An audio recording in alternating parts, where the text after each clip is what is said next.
نحمده ونصلي على رسوله الكريم أما بعد فأعوذ بالله من الشيطان الرجيم بسم الله الرحمن الرحيم رب اشرح لي صدري ويسر لي أمري واحلل عقدة من لساني يفقهوا قولي واجعل لي وزيرا من أهلي اللهم انفعنا بما علمتنا وعلمنا ما ينفعنا وزدنا علما اللهم أخلصنا لوجهك الكريم.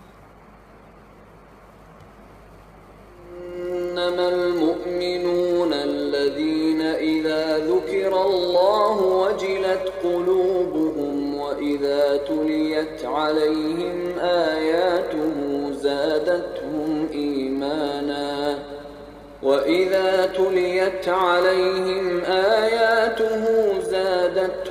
إيمانا وعلى ربهم يتوكلون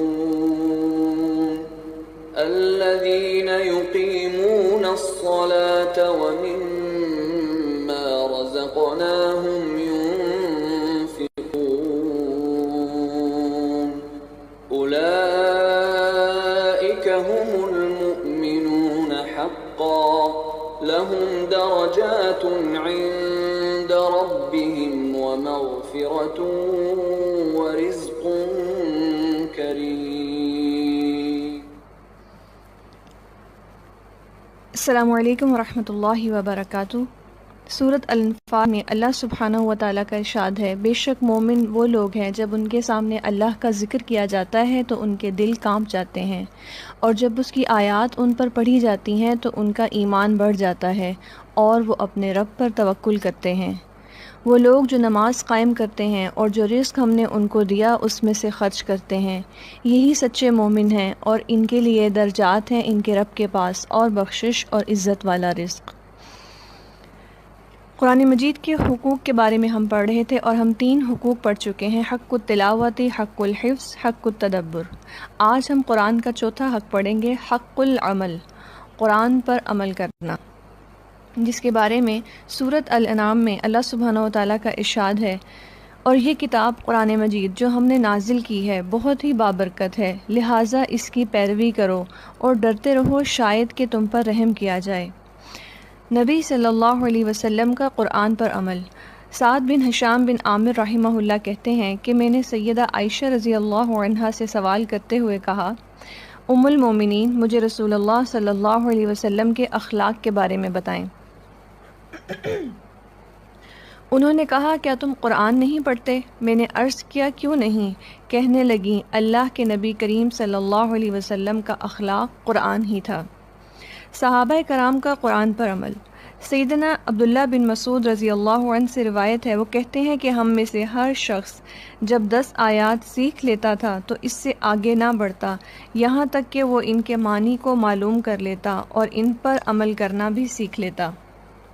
سیدنا عبداللہ بن عمر رضی اللہ عنہما نے کہا، اس امت کے اوائل میں نبی کریم صلی اللہ علیہ وسلم کے اصحاب میں سے جو اہل علم و فضل تھے وہ قرآن میں سے ایک سورت یا اس طرح کی کوئی مقدار حفظ کرتے تھے، اور ان کو قرآن پر عمل کرنے کی توفیق عطا کی گئی تھی. اس امت کے اواخر میں جو لوگ ہوں گے ان کے بچوں اور نابیناؤں کو بھی قرآن حفظ ہوگا، لیکن ان کو اس پر عمل کی توفیق نہیں دی جائے گی. ابن قیم کہتے ہیں کہ بعض سلف کا کہنا ہے قرآن اس لیے اترا ہے تاکہ اس پر عمل کیا جائے، تو انہوں نے اس کی تلاوت کو عمل بنا لیا. یہی وجہ ہے کہ اہل قرآن وہ لوگ تھے جو اس پر عمل کرنے والے تھے، اور جو کچھ اس میں تھا وہ اس پر عمل کرتے تھے، اگرچہ قرآن ان کو زبانی نہ بھی یاد ہو. لیکن جو شخص محض قرآن کو زبانی یاد کرے اور اس کو سمجھے نہ اور نہ ہی اس کے احکامات پر عمل کرے تو ایسا شخص اہل قرآن میں سے نہیں ہے، چاہے وہ قرآن کے حروف اور تجوید کو ایسے درست کر کے پڑھے جیسا کہ تیروں سے سیدھا کیا جاتا ہے. چاہے اس کی تجوید بہت بہترین ہو، لیکن اگر اس کو اہل قرآن نہیں کہا جائے گا. قرآن پڑھنے کے اصل حقدار. حضرت حسن سے روایت ہے، وہ کہتے ہیں کہ اس قرآن کو پڑھنے کا سب سے زیادہ حقدار وہ شخص ہے جس کے عمل میں یہ قرآن دکھائی دے. سیدنا عبداللہ بن مسعود رضی اللہ عنہ سے روایت ہے، وہ کہتے ہیں کہ جو شخص یہ بات پسند کرتا ہو کہ اسے معلوم ہو جائے کہ وہ اللہ سے محبت کرتا ہے تو اسے چاہیے کہ وہ اپنے آپ کو قرآن پر پیش کرے۔ اگر وہ قرآن سے محبت کرتا ہے تو وہ اللہ سے محبت کرتا ہوگا، کیونکہ قرآن اللہ عز و جل کا کلام ہے۔ یعنی جو شخص یہ سمجھتا ہے کہ اس کو اللہ سے محبت ہے تو اس کا ثبوت کیا ہے کہ اسے قرآن سے محبت ہوگی، اور قرآن سے محبت کا ثبوت کیا ہے کہ انسان اس کو پڑھے، اس کے تمام حقوق ادا کرنے کی کوشش کرے اور اس کی زندگی کا ایک بڑا حصہ قرآن کے ساتھ ہو۔ اسی طرح حاملین قرآن کے بارے میں آجوری نے لکھا ہے کہ وہ شخص جو حامل قرآن ہے وہ قرآن میں غور کرتا ہے تاکہ وہ اپنے نفس کو اس کے ساتھ مؤدب بنائے۔ اسے یہ فکر ہوتی ہے کہ کب میرا شمار متقین میں ہوگا، کب میں خاشعین میں سے ہوگا، کب میں صابرین میں سے بنوں گا، کب میں دنیا سے بے رغبت ہوں گا اور اپنے نفس کو اس کی خواہشات سے روکوں گا۔ یحییٰ بن سعید کہتے ہیں کہ سیدنا عبداللہ بن مسعود نے ایک شخص سے کہا، تم یقیناً ایک ایسے زمانے میں ہو جس میں علماء زیادہ اور قاری کم ہیں۔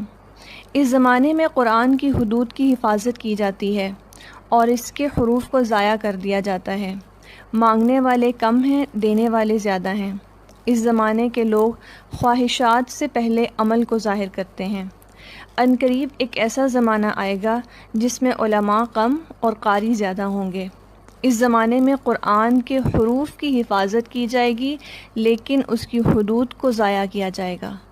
حروف پڑھنے پر تو بہت فوکس ہوگا، تجوید کا بہت خیال کیا جائے گا، لیکن اس کے اوپر عمل کرنے کو ضائع کیا جائے گا۔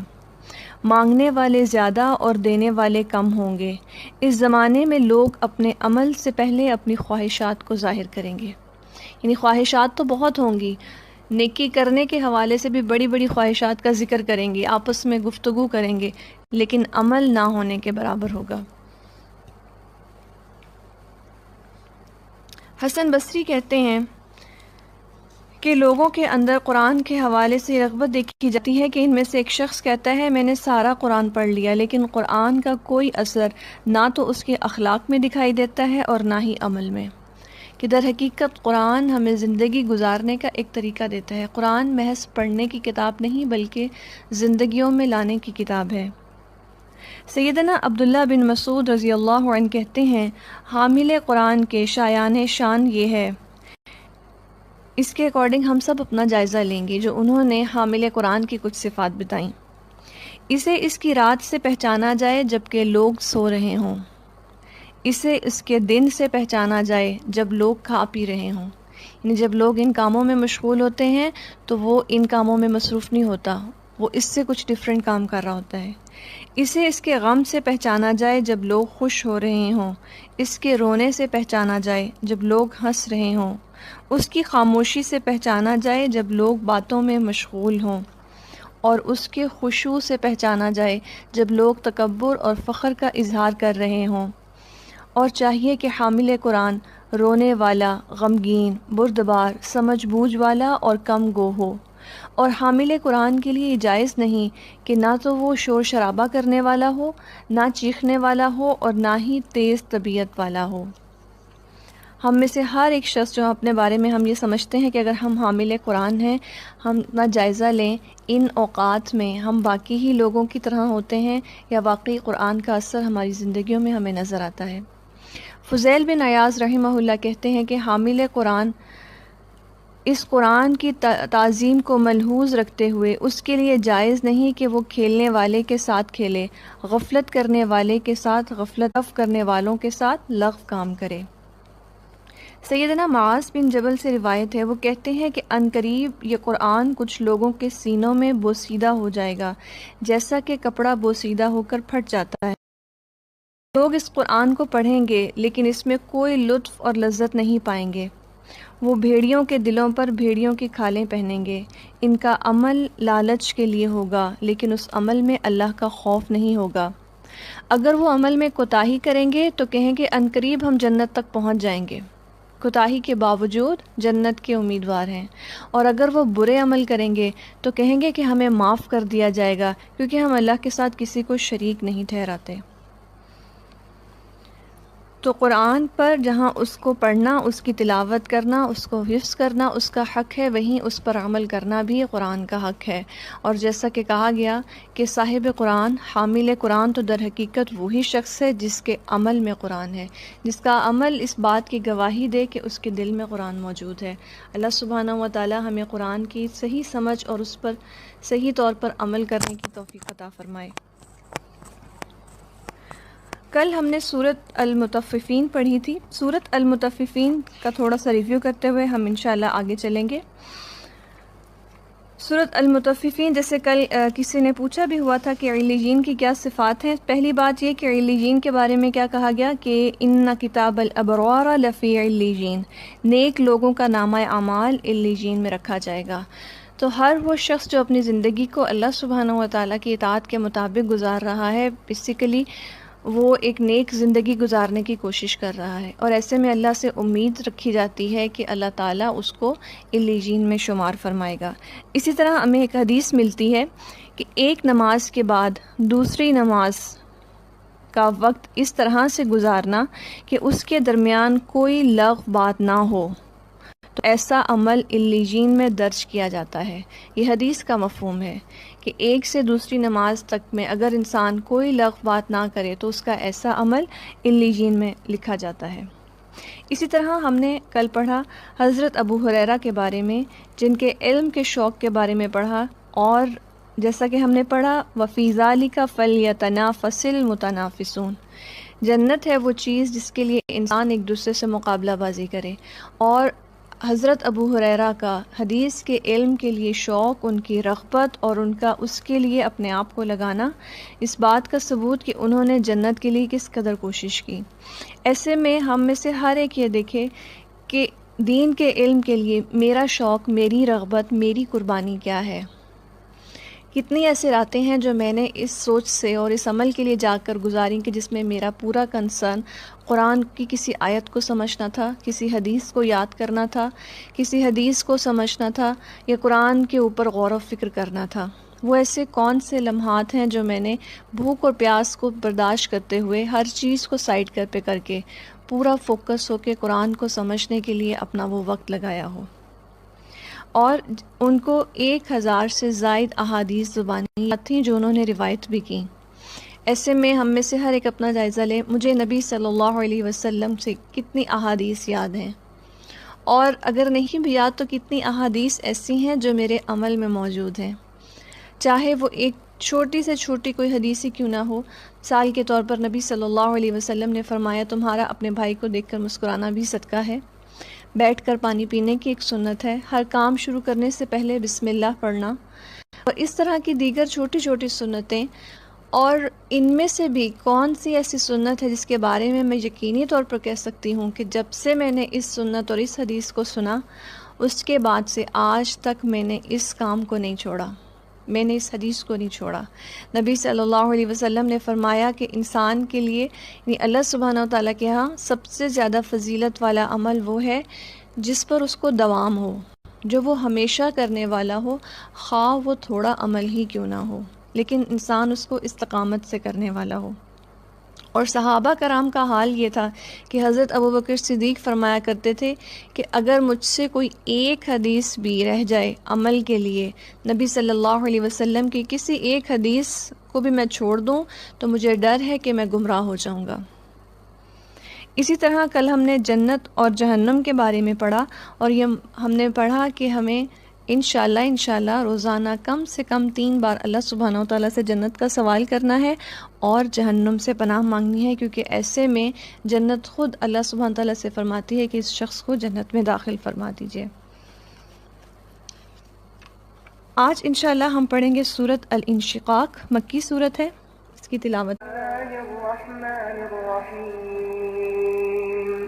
إذا السماء انشقت وأذنت لربها وحقت وإذا الأرض مدت وألقت ما فيها وأذنت لربها وحقت يا أيها الإنسان إنك كادح إلى ربك كدحا فملاقيه فأما من أوتي كتابه بيمينه فسوف يحاسب حسابا يسيرا وينقلب إلى أهله مسرورا وأما من أوتي كتابه وراء ظهره فسوف يدعو ثبورا ويصلى سعيرا إنه كان في أهله مسرورا إنه ظن أن لن يحور بلى إن ربه كان به بصيرا. بسم اللہ الرحمن الرحیم. سورۃ الانشقاق مکی صورت ہے. اذا السماء انشقت، جب آسمان پھٹ جائے گا اور اپنے رب کے فرمان کی تعمیل کرے گا، کا حکم مانے، اور جب زمین پھیلا دی جائے گی اور جو کچھ اس کے اندر ہے اسے باہر پھینک کر خالی ہو جائے گی، اور وہ اپنے رب کے حکم کی تعمیل کرے گی اور اس کی حق ہے کہ وہ اس کے حکم کی تعمیل کرے. قیامت کا کچھ منظر بتایا جا رہا ہے، اور ہم نے پہلے پڑھا تھا کہ نبی صلی اللہ علیہ وسلم نے 3 صورتوں کے متعلق فرمایا تھا کہ جو شخص قیامت کے منظر کو ایسے دیکھنا چاہتا ہے کہ جس سے وہ پیش آئے گی تو اسے چاہیے کہ وہ ان 3 صورتوں کو پڑھ لے، سورۃ التکویر، سورۃ الانفطار اور سورۃ الانشقاق. کیا منظر بتایا جا رہا ہے کہ جس روز آسمان پھٹ جائے گا اور وہ اپنے رب کے فرمان کی تعمیل میں ایسا کرے گا. آج آسمان جس حالت میں ہے ہم ہر روز دیکھتے ہیں، اور جس طرح سے وہ ہماری حفاظت کی ایک تہہ بنا ہوا ہے اللہ ہی کے حکم سے ہے، اور اس روز اللہ ہی کے حکم سے وہ اپنی حالت کو بدل دے گا. اور زمین جب پھیلا دی جائے گی اور جو کچھ اس کے اندر ہے وہ اسے نکال کر خالی ہو جائے گی. حضرت جابر بن عبداللہ سے روایت ہے کہ نبی صلی اللہ علیہ وسلم نے فرمایا قیامت پھیلا کر بچھا دی جائے گی اور پھر انسانوں کے لیے اس پر صرف قدم رکھنے کی جگہ ہوگی. تمام انسان جب جمع کیے جائیں گے تو وہاں ان کے لیے صرف قدم رکھنے کی جگہ ہوگی. اور زمین پھیلنے کے بعد کیا ہوگی؟ وَأَلْقَتْ مَا فِيهَا وَتَخَلَّتْ، جو اس کے اندر ہے اسے نکال کر وہ خالی ہو جائے گی. زمین کے اندر کیا ہے؟ مثلا معدنیات، ریسورسز جتنے بھی اللہ نے رکھے، اسی طرح تمام انسان جو اس کے اندر دفن ہے ان سب کو بھی وہ نکال دے گی، اور اپنے رب کے حکم کی تعمیل میں وہ یہ کرے گی، اور اس کے لیے حق ہی ہے کہ وہ اپنے رب کے حکم کی تعمیل کرے. یا ایھا الانسان انک کادح الی ربک کدحا فملاقیہ، اے انسان تو کشاں کشاں اپنے رب کی طرف چلا جا رہا ہے اور پھر اس سے ملنے والا ہے. کادح، قدح کا لفظ، اس سے مراد یہ ہے کہ انسان کا مسلسل کوشش کرنا، کسی چیز کے لیے خود کو تھکانا، مشقت کرنا، محنت کرنا. اور یہاں اس سے مراد کیا ہے کہ انسان مسلسل کسی نہ کسی محنت، کوشش، کسی کام میں لگا ہوا ہے. ہم میں سے ہر ایک اپنی زندگی کا جائزہ لیں. ہم شعور کی سطح سے، جب تک کہ ہمیں معلوم ہے شعور کی زندگی سے ابتدا ہوئی ہے، ہم میں سے ہر ایک کسی نہ کسی کام میں مشغول ہے. ہم ایک ٹاسک شروع کرتے ہیں، ایک چیز کو ٹارگٹ کرتے ہیں، پھر اس کے اوپر اپنی محنت لگاتے ہیں، اپنی صلاحیت، اپنا وقت، سب کچھ صرف کر رہے ہوتے ہیں. جب وہ ٹاسک مکمل ہوتا ہے تو ایک اور سٹارٹ ہو جاتا ہے. وہ پڑھائی کا فیز ہے تو ایک کے بعد دوسرا، دوسرے کے بعد تیسرا، ایک کے بعد ایک کے بعد ایک چلتا ہی چلا جاتا ہے. ایسے ہی زندگی کے دیگر کام، ایک ختم ہوتا ہے تو دوسرا شروع ہو جاتا ہے، دوسرا ختم ہوتا ہے اور تیسرا. اور انسان ان سب میں اتنا مشغول ہے، اور ہر گزرنے والا دن اس کو رب سے ملاقات کے قریب کرتا چلا جا رہا ہے. اور اللہ یہی فرما رہے ہیں کہ انسان تو اس مشقت میں لگا ہوا ہے یہاں تک کہ تو اپنے رب سے جا ملے گا، یہاں تک کہ موت آ جائے گی، اور موت ہی کے بعد انسان کی رب سے ملاقات ہونی ہے قیامت کے دن. تو یہاں یہ بات بتائی گئی. اور اس مشقت میں ہم سب کے لیے دیکھنے اور سمجھنے کی بات یہ ہے کہ زندگی بھر کی اور روزانہ کی بیسس کی اس مشقت میں کتنے کام ایسے ہیں جو واقعی اس سوچ سے ہیں کہ رب سے ملنا ہے، جو واقعی موت کو یاد کر کے اور موت کو ذہن میں رکھتے ہوئے اس سوچ سے ہیں کہ اس کے بعد اللہ سبحانہ و تعالیٰ کے آگے حاضر ہونا ہے۔ تو ہر انسان اپنی زندگی کی ابتدا سے لے کے اختتام تک کسی نہ کسی کوشش میں مصروف ہے، مسلمان ہے یا کافر ہے، بچہ ہے یا بڑا ہے، عورت ہے یا مرد، ہر انسان کی زندگی کچھ کوششوں پر مشتمل ہے، اور یہی کوششیں آخرت میں ہمارے انجام کو متعین کرتی ہیں۔ ہم میں سے ہر ایک، اگر ہم اپنے صرف ایک دن کا جائزہ لے لیں، اپنے ایک دن کے 24 گھنٹوں کا جائزہ لیں، ان میں سے کتنے گھنٹے اللہ سبحانہ و تعالیٰ کی اطاعت میں گزرتے ہیں، اور کتنے گھنٹے ایسے ہیں جو صرف گزرتے ہیں، جو ہم صرف گزار رہے ہوتے ہیں، جن میں کبھی ہم بور ہو رہے ہوتے ہیں، کبھی ہم ٹائم پاس کر رہے ہوتے ہیں، اور کبھی ہم کچھ بھی نہیں کر رہے ہوتے، وقت صرف پاس ہو رہا ہوتا ہے۔ ان کے جائزے سے ہم بخوبی اپنی آخرت کی منزل کا اندازہ کر سکتے ہیں کہ ہم کدھر کو جا رہے ہیں، اور پھر وہ اپنے رب سے ملنے والا ہے۔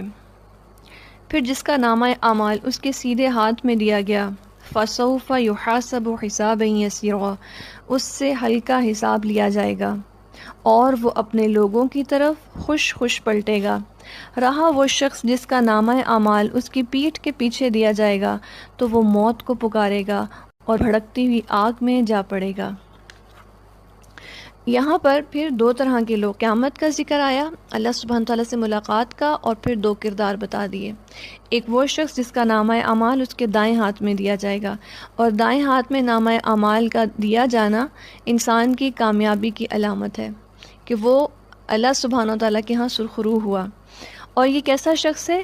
جس سے ہلکا حساب لیا جائے گا۔ حساب کے بارے میں، حساب کیا ہے، کیسے لیا جائے گا، اور ہلکا حساب کیا ہے، چند احادیث کو دیکھتے ہیں۔ قرآن اور احادیث کی روح سے ہمیں معلوم ہوتا ہے کہ ہر آدمی کو قیامت کے دن الگ الگ تنہا حساب دینا ہوگا، اور سب سے پہلے امت محمدیہ صلی اللہ علیہ وسلم کا حساب ہوگا۔ حضرت عبداللہ بن عباس رضی اللہ عنہما روایت کرتے ہیں کہ نبی کریم صلی اللہ علیہ وسلم نے فرمایا، ہم آخری امت ہیں لیکن ہمارا حساب سب سے پہلے ہوگا۔ حضرت عدی بن حاتم رضی اللہ عنہ کہتے ہیں کہ رسول اللہ صلی اللہ علیہ وسلم نے فرمایا، قیامت کے دن تم میں سے کوئی ایک اللہ کی عدالت میں کھڑا ہوگا، اس کے اور اللہ کے درمیان کوئی حجاب ہوگا نہ ترجمان۔ اللہ تعالیٰ اس سے پوچھیں گے، کیا میں نے تمہیں مال نہیں دیا تھا؟ وہ جواب دے گا، کیوں نہیں، دیا تھا۔ پھر اللہ اس سے سوال کریں گے، کیا میں نے تمہاری طرف رسول نہیں بھیجا تھا؟ وہ کہے گا، کیوں نہیں، بھیجا تھا۔ انسان اس وقت اپنے دائیں دیکھے گا تو آگ کو پائے گا، بائیں دیکھے گا تو آگ کو پائے گا۔ لہٰذا تم میں سے ہر شخص کو آگ سے بچنا چاہیے، خواہ کھجور کا ایک ٹکڑا صدقہ کر کے، اور اگر کھجور کا ٹکڑا بھی نہ ملے تو اچھی بات کر کے آگ سے بچو۔ اچھی بات پر تو کوئی خرچ نہیں آتا نا، کھجور کے ٹکڑے پر تو پھر بھی شاید کچھ خرچ آتا ہے۔ تو آسان سے آسان طریقہ کیا کہا؟ انسان اپنی گفتگو کو بہتر کر لے۔ اسی طرح حدیث کی روح سے ہمیں معلوم ہوتا ہے کہ حقوق اللہ میں سب سے پہلے نماز کا حساب لیا جائے گا، جبکہ حقوق العباد میں قتل کا حساب سب سے پہلے لیا جائے گا۔ سب سے پہلے نماز کا سوال ہوگا۔ نبی صلی اللہ علیہ وسلم نے فرمایا، قیامت کے روز بندے سے جس چیز کا سب سے پہلے حساب لیا جائے گا وہ اس کی نماز ہے۔ اگر اس کی نماز درست ہوئی تو بندہ کامیاب ہوگا، اور اگر اس کی نماز خراب ہوئی تو ناکام اور نامراد ہوگا۔ اگر بندے کے فرائض میں کچھ کمی ہوئی تو اللہ سبحانہ و تعالیٰ فرمائیں گے، میرے بندے کے نامہ اعمال میں دیکھو کوئی نفل عبادت ہے، اور اگر نفل عبادت ہوئی تو نوافل کے ساتھ فرائض کی کمی کو پورا کر دیا جائے گا، اور پھر اس کے تمام اعمال کا حساب اسی طرح ہوگا۔ تو پہلا حساب ہی کس عمل کا ہے؟ نماز کا۔ نماز درست تو آگے کے معاملات درست، اور اگر نماز درست نہیں تو پھر آگے کے معاملات بھی گڑبڑ ہی ہیں۔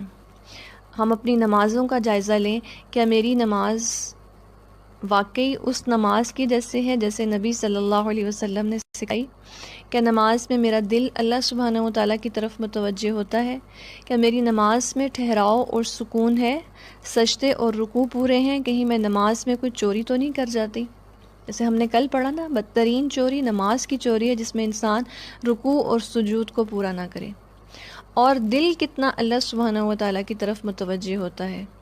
اسی طرح سلف صالحین کے بارے میں آتا ہے کہ وہ لوگ اپنی نمازوں کے بارے میں اس قدر محتاط ہوتے تھے کہ ان میں سے کچھ لوگ جب نماز پڑھ لیتے تو نماز پڑھنے کے بعد اپنے چہرے پر اپنے ہاتھوں کو رکھ کر رونے لگتے، اور جب ان سے کسی نے پوچھا تو وہ اس بات پر روتے تھے کہ اللہ ہماری نماز کو قبول فرما لے، کیونکہ جو نماز قبول نہیں ہوتی، جو اس درجے پر نہیں ہوتی کہ قبول کی جائے، وہ نماز اوپر نہیں جاتی، وہ انسان کے منہ پر دے ماری جاتی ہے۔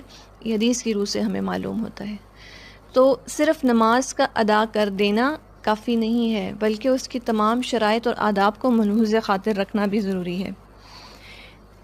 اسی طرح حساب کے بارے میں آتا ہے کہ اگر کسی آدمی نے اپنے کسی نوکر کو ناجائز کوڑا بھی مارا ہوگا تو اس کا حساب لیا جائے گا۔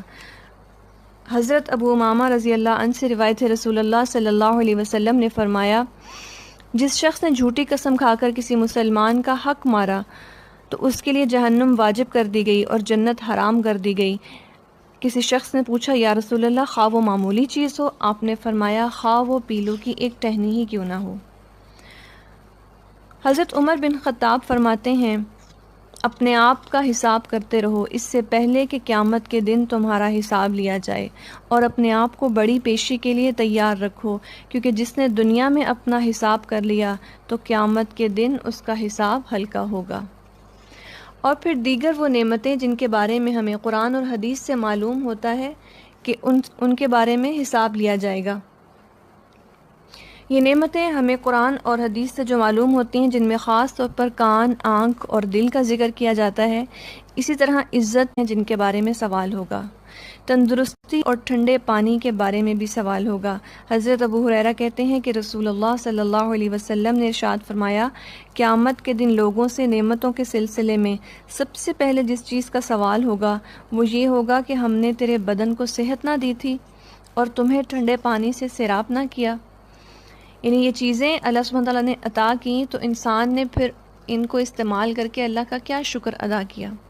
حضرت عبداللہ بن عباس رضی اللہ عنہما سے روایت ہے کہ رسول اللہ صلی اللہ علیہ وسلم نے فرمایا، دو نعمتوں کے بارے میں لوگوں کی اکثریت دھوکے میں پڑی ہوئی ہے، اور وہ دو نعمتیں کون سی ہیں؟ صحت اور فراغت، جس پہ لوگوں کی اکثریت دھوکے میں پڑی ہوئی ہے۔ اور خاص طور پر دیکھیں، جیسے آج کل جن حالات سے ہم گزر رہے ہیں، ان میں خاص طور پر صحت کا ہونا کتنی بڑی نعمت، اور اس کا احساس بھی ہو رہا۔ اور نمبر دو، فراغت، کیسی فرصت اللہ سبحانہ و تعالیٰ نے دی ہے۔ کچھ کاموں کو روک کر اللہ تعالیٰ نے ہمیں فرصت دے کر ایک طرح سے اس معاملے کی بھی حجت تمام کر دی کہ ہم جو بسا اوقات اپنی بہت ساری مصروفیات کا بہانہ کرتے ہوئے، عذر پیش کرتے ہوئے دین کی طرف نہیں آتے، قرآن کے لیے وقت نہیں دیتے، نماز کے لیے وقت نہیں دیتے، اب تو اللہ تعالیٰ نے ہمیں ہماری فیملیز کے ساتھ گھروں میں فرصت کا بے شمار ٹائم دے دیا۔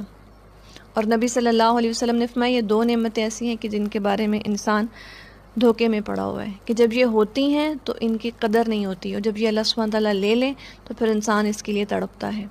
تو صحت اور فراغت اللہ سبحانہ و تعالیٰ نے ہم میں سے جس کو بھی دی ہوئی ہے، ہمیں اس کا بہترین استعمال اور ان کی شکر گزاری یہی ہے کہ ان دونوں کو اللہ سبحانہ و تعالیٰ کی یاد میں، اس کے ذکر میں اور اس کی اطاعت میں استعمال کیا جائے۔ اسی طرح حضرت عبداللہ بن مسعود رضی اللہ عنہ سے روایت ہے کہ نبی اکرم صلی اللہ علیہ وسلم نے فرمایا، قیامت کے دن انسان کے قدم اس وقت تک نہ ہٹنے دیے جائیں گے جب تک کہ وہ 5 باتوں کا جواب نہ دے۔ عمر کس کام میں لگائی، جوانی کس کام میں بسر کی، مال کہاں سے کمایا اور مال کو کہاں خرچ کیا، اور اپنے علم کے مطابق عمل کہاں تک کیا۔ عمر کے بارے میں الگ سوال ہے، اور خاص طور پر جوانی کے بارے میں کہ جوانی کس کام میں لگائی، کیونکہ جوانی کی عبادت، جوانی میں اللہ سبحانہ و تعالیٰ، قرآن اور دین کے کاموں سے رغبت، یہ انسان کی اصل آزمائش ہے۔ بچپن کا وقت اس کا بچہ جو ہے وہ انڈیپینڈنٹ نہیں ہوتا، اور بڑھاپے میں تو ہر ایک کو ہی موت نظر آ رہی ہوتی ہے۔ اصل وقت وہ وقت ہے جب انسان اپنی طاقت، صلاحیتوں پر کے عروج پر ہوتا ہے، اور وہ جو چاہے کر سکتا ہے۔ اس کے باوجود اگر وہ اپنا آپ اللہ کے آگے جھکا دے، اللہ کی مرضی کے مطابق خود کو مطیع کر لے، تو اللہ سبحانہ و تعالیٰ کے ہاں جوانی کی عبادت کی فضیلت بھی زیادہ ہے۔ پھر اسی طرح چونکہ یہاں کہا گیا فَسَوْفَ يُحَاسَبُ حِسَابًا يَسِيرًا، آسان حساب کیا ہے؟ حضرت عبداللہ بن عمر رضی اللہ عنہما کہتے ہیں کہ میں نے رسول اللہ صلی اللہ علیہ وسلم کو فرماتے ہوئے سنا، قیامت کے روز اللہ تعالیٰ مومن آدمی کو اپنے قریب کریں گے، اس پر اپنا دامن رحمت ڈال کر اللہ کی مخلوق سے پردے میں کر لیں گے اور پوچھیں گے کیا تمہیں اپنا فلاں گناہ یاد ہے؟ کیا تمہیں فلاں گناہ یاد ہے؟ اللہ اس کو اس کے گناہ یاد دلائیں گے۔ مومن عرض کرے گا ہاں اے میرے رب مجھے یاد ہے، یہاں تک کہ اللہ تعالیٰ اسے اس کے تمام گناہوں کا اقرار کروا لیں گے۔ مومن اپنے دل میں کہے گا کہ اب تو وہ ہلاک ہوا۔ اللہ تعالیٰ ارشاد فرمائیں گے میں نے تیرے گناہوں پر دنیا میں بھی پردہ ڈالے رکھا اور آج بھی میں ان پر پردہ ڈال رہا ہوں، چنانچہ اسے اس کی نیکیوں کا اعمال نامہ دے دیا جائے گا۔ اسی طرح اور کون لوگ ہیں جن کے ساتھ آسان حساب کا معاملہ کیا جائے گا؟ حضرت حذیفہ رضی اللہ عنہ کہتے ہیں کہ اللہ کے بندوں میں سے ایک بندہ حساب کے لیے لایا گیا جسے اللہ نے مال دے رکھا تھا۔ اللہ نے اس سے پوچھا تم نے دنیا میں کیا عمل کیا؟ حالانکہ اللہ سے لوگ کوئی بات چھپا نہیں سکتے۔ وہ عرض کرے گا اے میرے رب آپ نے مجھے مال عطا کیا اور میں وہ مال لوگوں کو بیچتا تھا، لوگوں سے درگزر کرنا میری عادت تھی، مالدار کے لیے آسانی پیدا کرتا اور تنگ دست کو میں مہلت دیتا۔ اللہ تعالیٰ ارشاد فرمائیں گے میں زیادہ حقدار ہوں کہ میں درگزر کا سلوک کروں، میرے بندے سے درگزر کرو۔ حضرت عقبہ بن عامر اور ابو مسعود انصاری نے کہا ہم نے نبی صلی اللہ علیہ وسلم کی زبان سے ایسا ہی سنا ہے، یعنی جو شخص دنیا میں لوگوں کو آسانیاں دینے والا ہوگا، قیامت کے دن اللہ سبحانہ و تعالیٰ اس کو بھی آسانی دیں گے۔ اسی طرح وہ شخص جو اللہ سے ڈرنے والا ہو اور اللہ کے سامنے کھڑے ہونے سے اور حساب سے ڈرتا ہو، قیامت کے دن اس کے ساتھ بھی آسان معاملہ کیا جائے گا۔